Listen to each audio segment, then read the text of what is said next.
ಆದರೆ ರಾಮನ್ ನೋಡಿದ ತಕ್ಷಣ ಜನಕ ಮಹಾರಾಜನಿಗೆ ಇವನು ನನ್ನ ಅಳಿಯ ಆಗಬಾರ್ದೆ, ಇವನೇ ಆಗಬೇಕು, ಕುಲದೇವರನ್ನು ಪ್ರಾರ್ಥನೆ ಮಾಡ್ತೇನೆ. ಕುಲದೇವರು ಯಾರು? ಸೂರ್ಯವಂಶಕ್ಕೆ ಅಂದರೆ ರಂಗನಾಥ.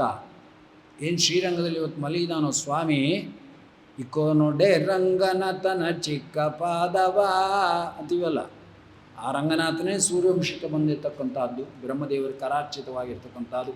3 ಪ್ರತಿಮೆಗಳು, ಒಂದು ಮೂಲ ರಾಮ, ಒಂದು ಮೂಲ ಗೋಪಾಲಕೃಷ್ಣ, ಒಂದು ರಂಗನಾಥ. ಅದಕ್ಕೆ ನಮ್ಮ ಶ್ಲೋಕದಲ್ಲೇ ಅದು ಬಂದ್ಬಿಡುತ್ತೆ.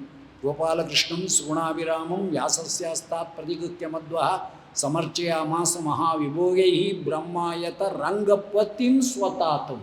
ರಂಗಪತಿಂ ಸ್ವತಾತಂ 3 ಪ್ರತಿಮೆಗಳು ಬ್ರಹ್ಮದೇವರಿಂದ ಪೂಜೆ ಆದ್ದು. ಒಂದು ಅಲ್ಲಿ ಕೂತ್ಕೊಂತು, ಒಂದು 2 ಮಠ ಸೇರಿತು, ಅಲ್ಲೊಂದು ಜಗಳ ಹತ್ಕೊಂತು. ಮುಂದೆ ಇನ್ನೊಂದು ಪ್ರತಿಮೆಗೆ ಯಾವ ಜಗಳ ಹತ್ಕೊತೋ ಗೊತ್ತಿಲ್ಲ, ಅಂತೂ ಬ್ರಹ್ಮಕರಾರ್ಚಿತವಾದಂಥ. ಹಾಗೆ ಆ ರಂಗನಾಥನ ಕೇಳಿಕೊಂಡ.